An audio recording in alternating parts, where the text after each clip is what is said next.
నమస్కారం ఘంటారావానికి స్వాగతం. ముందుగా ప్రధాన అంశాలు.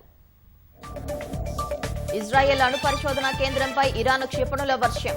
సౌదీలోని అమెరికా బేస్పై దాడి, 10 మంది సైనికులకు గాయాలు. దేశ ఇంధన భద్రత, ప్రజా ప్రయోజనాలే లక్ష్యమన్న ప్రధాని. సప్లై చైన్ను బలోపేతం చేద్దామని సీఎంలకు పిలుపు.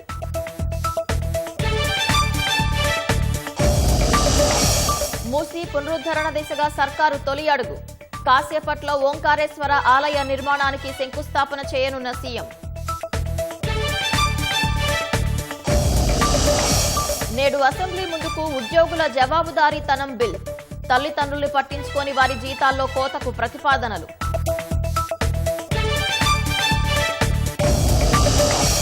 చిత్తూరు జిల్లాలో ఘోర రోడ్డు ప్రమాదం. ఆగి ఉన్న బస్సును ఢీకొన్న కారు. 3 వరంగల్ వాసుల మృతి.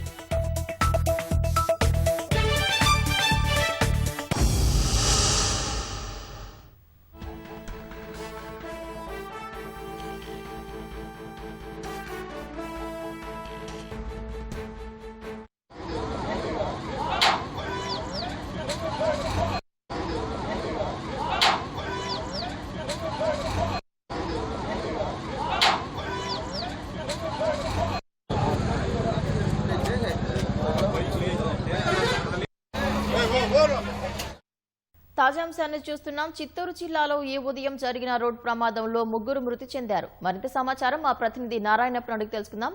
నారాయణప్ప, ప్రమాదానికి కారణాలేంటి?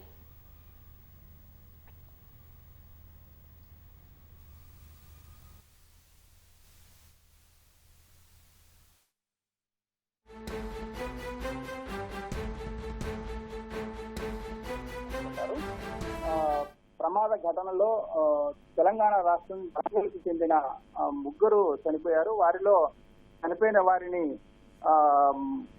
శ్రీధర్రావు, భార్య లక్ష్మి, ఆయన కూతురు 4 ఏళ్ల చిన్నారి ఆదిత్యగా గుర్తించారు. బెంగళూరులో స్థిరపడిన భాస్కర్ రావు తన కుటుంబంతో కలిసి ఇవాళ ఉదయం తిరుమల శ్రీవారి దర్శనానికి వస్తుండగా పూతలపట్టు నియోజకవర్గ పరిధిలోని బంగారుపాలెం సమీపంలో శేషాపురం వద్ద ఆగి ఉన్న బస్సును ఈ కారు వేగంగా వచ్చి ఢీకొట్టింది. ఈ కారు వేగంగా వచ్చి ఆగి ఉన్న బస్సును ఢీకొట్టడంతో దాదాపు బస్సు కిందికి కారు దూసుకెళ్లింది. ఈ ప్రమాదంలో డ్రైవరు గాయపడ్డాడు, తీవ్రంగా గాయపడ్డాడు. అదేవిధంగా కారులో ప్రయాణిస్తున్న శ్రీధర్రావుతో పాటు ఆయన భార్య లక్ష్మి, చిన్నారి ఆదిత ప్రాణాలు కోల్పోయారు సంఘటనా స్థలంలోనే. గాయపడిన డ్రైవర్ ను చిత్తూరు ప్రభుత్వ ఆసుపత్రికి తరలించి చికిత్స అందిస్తున్నారు. సంఘటనా స్థలానికి చేరుకున్న పోలీసులు బస్ కింద కూరుకుపోయిన కారును బయటకు తీసి మృతదేహాలు తీసిన తర్వాత వారు ఏ ప్రాంతానికి చెందిన వారు ఏంటి అన్న సమాచారం తెలుసుకోవడంతో మృతుల కుటుంబ సభ్యులకు పోలీసులు సమాచారం ఇచ్చారు. మృతదేహాలను చిత్తూరు ప్రభుత్వ ఆసుపత్రికి తరలించి పోస్ట్ మార్టం నిర్వహిస్తున్నారు. రైట్, ధన్యవాదాలు నారాయణప్ప.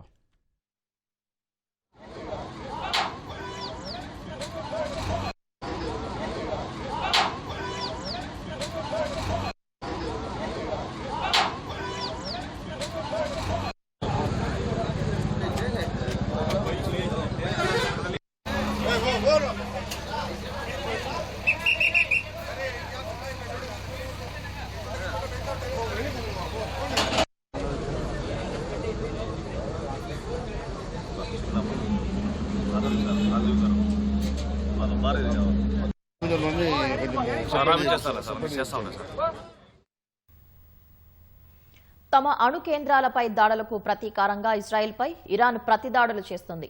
అణు పరిశోధనా కేంద్రం ఉన్న డిమోనా ప్రాంతం సహా కీలక నగరాలపై డ్రోన్లు, క్షిపణులతో విరుచుకుపడుతోంది. ఇరాన్ క్షిపణుల ప్రయోగంతో ఇజ్రాయెల్ వ్యాప్తంగా ఎయిర్ రైడ్ సైరన్లు మోగుతున్నాయి. సౌదీపై ఇరాన్ చేసిన క్షిపణి దాడిలో 10 మంది అమెరికన్ సైనికులు గాయపడగా ఎయిర్ ఫ్యూయల్ విమానాలు దెబ్బతిన్నాయి. ఇరాన్పై దాడులు మరింత ఉధృతం చేస్తామని ఐడిఎఫ్ ప్రకటించింది.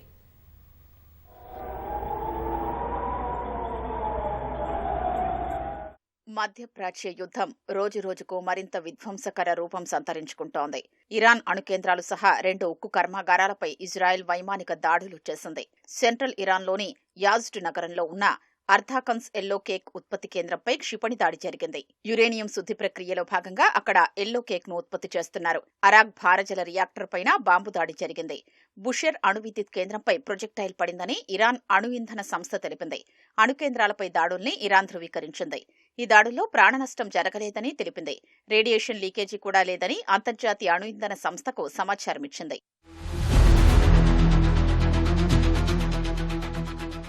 అణు కేంద్రాలపై దాడులకు ఇజ్రాయెల్ భారీ మూల్యం చెల్లించుకోక తప్పదని ఇరాన్ విదేశాంగ మంత్రి అబ్బాస్ అరాక్చీ హెచ్చరించారు. పశ్చిమాసియాలో ఉన్న అమెరికా, ఇజ్రాయెల్ అనుబంధ పరిశ్రమలపై దాడులు చేస్తామని ఇస్లామిక్ రెవల్యూషనరీ గార్డ్ కోర్ హెచ్చరించింది. వాటిలో పనిచేస్తున్న ఉద్యోగులు అక్కడి నుంచి వెళ్లిపోవాలని సూచించింది. చెప్పినట్లే ఇజ్రాయెల్పై భీకరంగా దాడులు చేస్తోంది. ఇజ్రాయెల్లో అణు పరిశోధనా కేంద్రం ఉన్న డిమోనా ప్రాంతం సహా పలు కీలక నగరాలే లక్ష్యంగా డ్రోన్లు, క్షిపణుల్ని ప్రయోగించింది. టెల్ అవీవ్లోని 11 చోట్ల డ్రోన్, క్షిపణి శిథిలాలు పడ్డాయని ఇజ్రాయెల్ మీడియా తెలిపింది. ఈ ఘటనలో ఒకరు మృతి చెందారని వెల్లడించింది. సెంట్రల్ ఇజ్రాయెల్లో మరో 2 స్వల్పంగా గాయపడ్డారని పేర్కొంది. ఇరాన్ దాడుల నేపథ్యంలో ఐడీఎఫ్కు చెందిన హోం ఫ్రంట్ కమాండ్ వివిధ ప్రాంతాలకు సహాయక బృందాల్ని తరలించింది.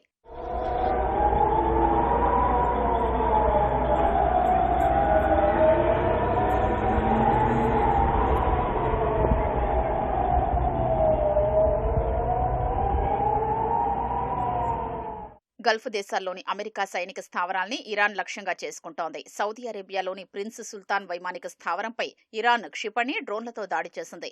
ఈ దాడిలో 10 మంది వరకు అమెరికన్ సైనికులు గాయపడ్డారు. అమెరికాకు చెందిన పలు రీఫ్యూయలింగ్ విమానాలు దెబ్బతిన్నాయని పేర్లు చెప్పడానికి ఇష్టపడని 2 అమెరికా అధికారులు తెలిపారు. గాయపడిన వారిలో 2 సైనికుల పరిస్థితి విషమంగా ఉందని వెల్లడించారు. మరోవైపు రియాద్ నగరం దిశగా దూసుకొచ్చిన బాలిస్టిక్ క్షిపణిని కూల్చివేశామని సౌదీ అరేబియా రక్షణ శాఖ తెలిపింది.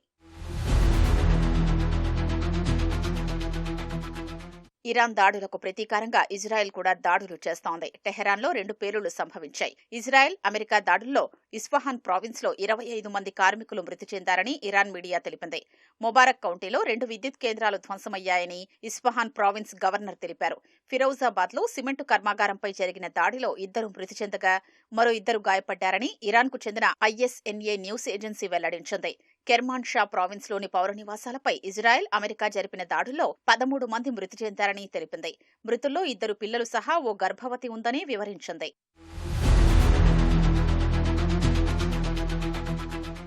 ఇన్నాళ్లు నిశ్శబ్దంగా ఉన్న యెమెన్లోని హూతీలు తాజాగా కీలక ప్రకటన చేశారు. ఇజ్రాయెల్, అమెరికాలతో చేతులు కలిపి ఏ దేశమైనా ఇరాన్పై దాడి చేస్తే ప్రతి దాడులు చేస్తామని హెచ్చరించింది. ఎర్ర సముద్రం నుంచి ఇరాన్ సహా ఇతర ఇస్లామిక్ దేశాలపై దాడులు చేసినా రణరంగంలోకి దిగుతామని తెలిపింది. అటు హర్మూజ్ జలసంధి గుండా మానవతా సాయంతో పాటు వ్యవసాయ ఉత్పత్తుల్ని అనుమతిస్తామని ఐరాసలో ఇరాన్ రాయబారి ఎక్స్లో పోస్ట్ చేశారు.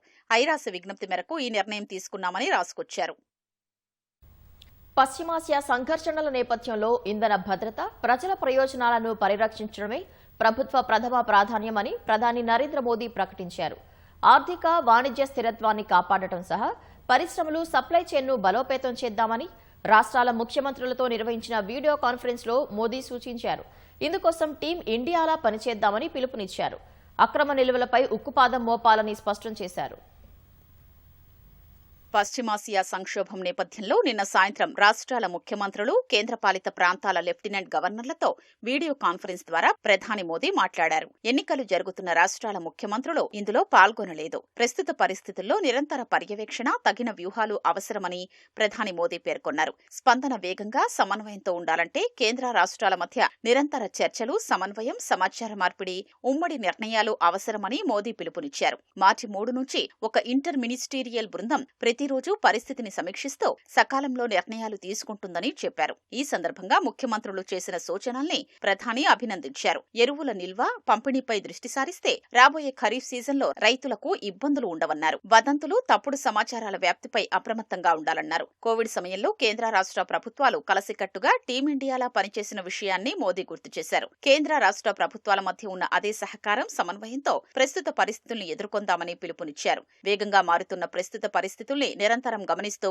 తగిన వ్యూహాలు అమలు చేయాలన్నారు. ఈ విషయంలో రాష్ట్ర ప్రభుత్వాలదే కీలక పాత్ర అని తేల్చి చెప్పారు. పశ్చిమాసియాలో పౌరులున్న రాష్ట్రాలు వారి బాగోగులు చూడడం కోసం హెల్ప్ లైన్లు ఏర్పాటు చేసి నోడల్ అధికారుల్ని నియమించాలని ప్రధాని సూచించారు. బాధిత కుటుంబాలకు అవసరమైన సమాచారాన్ని ఎప్పటికప్పుడు అందించడానికి జిల్లా స్థాయిలో యంత్రాంగాన్ని ఏర్పాటు చేయాలన్నారు. అన్ని రకాల వస్తువుల సరఫరా సక్రమంగా సాగేలా చూడాలన్న ఆయన అడ్డంకులు సృష్టించే వారిపై కఠిన చర్యలు తీసుకోవాలని ఆదేశించారు. రాష్ట్ర జిల్లా స్థాయిలో కంట్రోల్ రూమ్ల ఏర్పాటుతో నిత్యావసర వస్తువుల కొరత రాకుండా చూడొచ్చన్నారు. ప్రజల్లో తలెత్తే అనవసర భయాందోళనల్ని నివారించడానికి కూడా వీలవుతుందన్నారు. ఆన్లైన్ మోసాలు, నకిలీ ఏజెంట్లపై నిఘా పెట్టారని కోరారు. నౌకలు, అత్యవసర సరఫరాలు, మారిటైమ్ ఆపరేషన్స్ విషయంలో ఎదురయ్యే సవాళ్లను పరిష్కరించేందుకు సరిహద్దు, తీర ప్రాంత రాష్ట్రాలు అప్రమత్తంగా ఉండాలని ప్రధాని పేర్కొన్నారు. పరిశ్రమలు, ఎంఎస్ఎంఈలకు ఎదురయ్యే సమస్యల్ని ఎప్పటికప్పుడు తెలుసుకుని ఉత్పత్తి, ఉద్యోగాలు స్థిరంగా కొనసాగేందుకు చర్యలు తీసుకోవాలన్నారు. రాష్ట్ర ప్రభుత్వాల ప్రధాన కార్యదర్శుల స్థాయిలో క్రమం తప్పకుండా సమీక్షలు నిర్వహించి పరిస్థితుల్ని పర్యవేక్షించాలని మోదీ సూచించారు. జీవ ఇంధనాలు, సౌర విద్యుత్, విద్యుత్ వాహనాల్లాంటి ప్రత్యామ్నాయ వనరుల్ని ప్రోత్సహించాలన్నారు. పైపుడి గ్యాస్ కనెక్షన్లను విస్తరించాలని కోరారు. రాష్ట్రాల భాగస్వామ్యంతో దేశీయంగా చమురు, సహజ వాయువు ఉత్పత్తిని పెంచాల్సిన అవసరం ఉందని మోదీ తెలిపారు. పశ్చిమాసియాలో యుద్ధం కారణంగా తలెత్తిన ప్రస్తుత పరిస్థితులపై కేంద్ర కేబినెట్ కార్యదర్శి టీవీ సోమనాథన్ ముఖ్యమంత్రులకు ప్రెజెంటేషన్ ఇచ్చారు. రాష్ట్రాలు ఏం చెయ్యాలో సూచనలు చేశారు. ప్రధాని మోదీ నేతృత్వంలో కేంద్రం తీసుకుంటున్న ముందు జాగ్రత్త చర్యల్ని ముఖ్యమంత్రులు అభినందించారు. పెట్రోల్, డీజిల్, ఎల్పీజీ నిల్వలు తగినంత ఉన్నాయని చెప్పారు. పెట్రోల్, డీజిల్పై ఎక్సైజ్ డ్యూటీ తగ్గించడాన్ని స్వాగతించారు. ప్రజల ప్రయోజనాల్ని రక్షించడానికి కేంద్రంతో కలిసి పనిచేస్తామని హామీ ఇచ్చారు. ముఖ్యమంత్రులతో సమావేశం వివరాల్ని ప్రధాని మోదీ ఎక్స్లో పోస్ట్ చేశారు. పెట్రోల్, డీజిల్, గ్యాస్ సరఫరాకు సంబంధించి సమీక్షకు సీఎస్ ఆధ్వర్యంలో కమిటీని నియమించి పరిస్థితులను ఎప్పటికప్పుడు పర్యవేక్షిస్తున్నట్లు ముఖ్యమంత్రి రేవంత్ రెడ్డి తెలిపారు. పశ్చిమాసియాలో ఉద్రిక్తతల నేపథ్యంలో ముఖ్యమంత్రులతో ప్రధాని నిర్వహించిన వీడియో కాన్ఫరెన్స్ లో రేవంత్ రెడ్డి పాల్గొన్నారు. 33 జిల్లాల్లోనూ గ్యాస్ సరఫరా, పెట్రోల్, డీజిల్ విక్రయాలు, బ్లాక్ మార్కెట్ నిరోధానికి కమిటీలు ఏర్పాటు చేసి నోడల్ అధికారులను నియమించినట్లు సీఎం తెలిపారు. ప్రాధాన్య క్రమంలో ఆసుపత్రులు, పాఠశాలలు, అనాథాశ్రమాలు, వృద్ధాశ్రమాలకు కమర్షియల్ గ్యాస్ సిలిండర్లను పంపుతున్నట్లు సీఎం వెల్లడించారు. ప్రతి బంక్లో స్టాక్ ఎంత ఉంది, ఎంత వినియోగిస్తున్నారనే దానిపై అధికారులు ఎప్పటికప్పుడు పర్యవేక్షణ చేస్తున్నారని తెలిపారు. తెలంగాణలో సాధారణ రోజుల్లో రోజుకు 36,189 కిలోలీటర్ల పెట్రోల్, డీజిల్ వినియోగం జరుగుతుందని, ప్రస్తుతం 1,88,210 కిలోలీటర్ల నిల్వలు ఉన్నట్లు సీఎం వివరించారు. పెట్రోల్, డీజిల్, గ్యాస్ కొరతపై సోషల్ మీడియాలో అపోహలు, భయాందోళనలు కలిగేలా పోస్టులు పెడుతున్న వారిపై చట్టపరమైన చర్యలు తీసుకుంటున్నట్లు తెలిపారు. తెలంగాణలో బొగ్గు, చమురు, గ్యాస్పై ఆధారపడటం తగ్గించి ఎలక్ట్రిక్ వాహనాల వినియోగాన్ని ప్రోత్సహిస్తున్నామని, పునరుత్పాదక విద్యుత్ ఉత్పత్తిని పెంచుతున్నామని ముఖ్యమంత్రి తెలిపారు. ఇందులో భాగంగా తెలంగాణలో ఈవీలపై 100% రోడ్ పన్ను, రిజిస్ట్రేషన్ ఫీజు మినహాయించామన్నారు.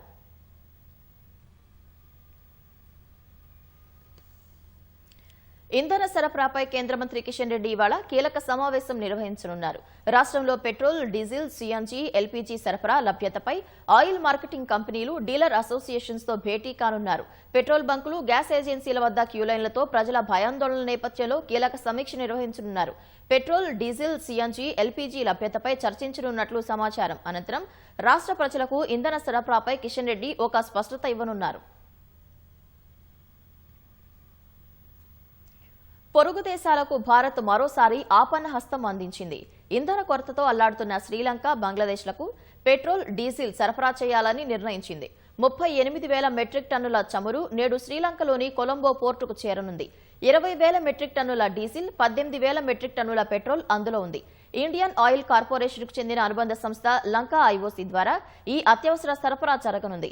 ఈ నెల 24న శ్రీలంక ప్రధాని అనురకుమార దిశనాయకే ప్రధాని నరేంద్ర మోదీతో ఫోన్లో మాట్లాడారు. ఇంధన భద్రత విషయంలో సాయం చేయాలని దిశనాయకే కోరడంతో భారత్ చమురు సరఫరాకు అంగీకరించింది. ఇంధన కొరత వల్ల శ్రీలంకలో పెట్రోల్, డీజిల్ ను రేషన్ విధానంలో అందిస్తున్నారు. వారంలో 4 రోజుల పని విధానానికి కూడా అక్కడి ప్రభుత్వం ప్రవేశపెట్టింది. అటు ఇంధన సంక్షోభంతో ఇబ్బంది పడుతున్న బంగ్లాదేశ్ కు అదనంగా మరో 5,000 టన్నుల డీజిల్ ను భారత్ సరఫరా చేసింది. హర్ముజ్ జలసంధిని ఇరాన్ మూసివేశాక భారత్ ఇప్పటి వరకు 15,000 టన్నుల డీజిల్ ను బంగ్లాదేశ్ కు సరఫరా చేసింది. వచ్చే నెలలో మరో 40,000 టన్నుల డీజిల్ సరఫరా చేస్తామని బంగ్లాకు భారత్ ప్రతిపాదించింది. అసోంలోని నుమాలీగఢ్ రిఫైనరీ నుంచి బంగ్లాదేశ్ కు భారత్ డీజిల్ ను సరఫరా చేస్తోంది. మూసీ పునరుజ్జీవనంలో భాగంగా రాష్ట్ర ప్రభుత్వం నది ఒడ్డున ఓంకారేశ్వర ఆలయ నిర్మాణానికి శ్రీకారం చుట్టనుంది. గండిపేట మండలం మంచిరేవుల వద్ద చారిత్రక వీరభద్ర ఆలయ స్వామి ప్రాంగణంలో ముఖ్యమంత్రి రేవంత్ రెడ్డి నేడు ఆలయ నిర్మాణానికి శంకుస్థాపన చేయనున్నారు. సుమారు 700 కోట్ల రూపాయల అంచనా వ్యయంతో 8 ఎకరాల్లో ప్రభుత్వం ఆలయాన్ని నిర్మించబోతుంది. 100 అడుగుల గాలిగోపురంతో పాటు మరో 100 అడుగుల శివుని విగ్రహాన్ని ఏర్పాటు చేయనుంది.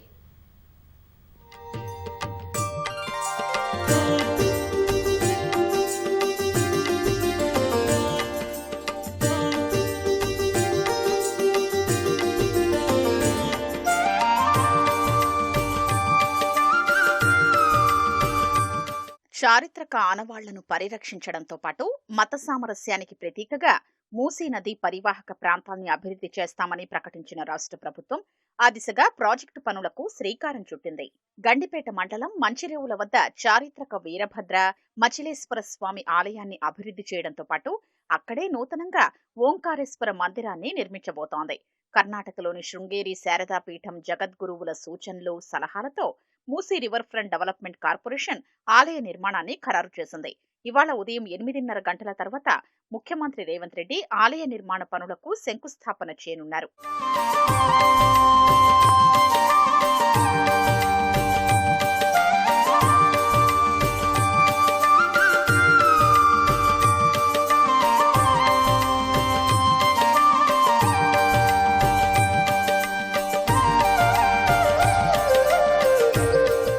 సుమారు 700 కోట్ల రూపాయల అంచనా వ్యయంతో 8 ఎకరాల్లో ఓంకారేశ్వర ఆలయాన్ని నిర్మిస్తున్నారు. ఈ ఆలయంలో గాలిగోపురం 100 అడుగుల ఎత్తు ఉండనుంది. గాలిగోపురం నుంచి లోపలికి ప్రవేశించాక వేర్వేరు మండపాలు ఉంటాయి. సాంస్కృతిక కార్యక్రమాల నిర్వహణ, హోమాలు, పూజల నిర్వహణ కోసం ఆ మండపాలు ఉపయోగపడతాయి. 207 అడుగుల పొడవైన ప్రధాన మండపం, గర్భాలయ గోపురాన్ని 14 అడుగుల పొడవు, 14 అడుగుల వెడల్పు, 64 అడుగుల ఎత్తుతో నిర్మించనున్నారు. ఈ దేవాలయానికే ORR నుంచి విశాలమైన రోడ్డు మార్గాల్ని నిర్మిస్తారు. ఆలయం వద్ద 199 కోట్లతో 1000 నుంచి 2000 వాహనాలు పార్కింగ్ చేసుకునే విధంగా 3 అంతస్తుల్లో పార్కింగ్ సౌకర్యం కల్పించనున్నారు.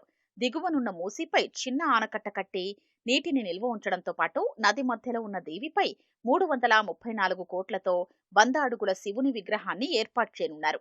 అలాగే 130 కోట్ల రూపాయలతో గుట్టపైకి వెళ్లేలా తీగల వంతెన ఏర్పాటు చేస్తారు.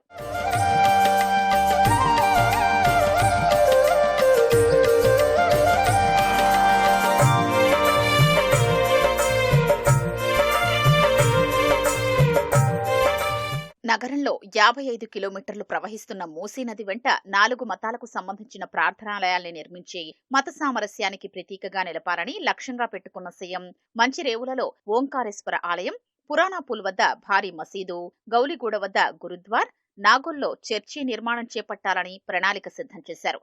జంట జలాశయాల నుంచి బాపుఘాట్ వరకు త్వరలో చేపట్టనున్న మూసీ ప్రాజెక్టు తొలిదశ అభివృద్ధి పనులను ఓంకారేశ్వర ఆలయ శంకుస్థాపనతో సీఎం ప్రారంభించనున్నారు.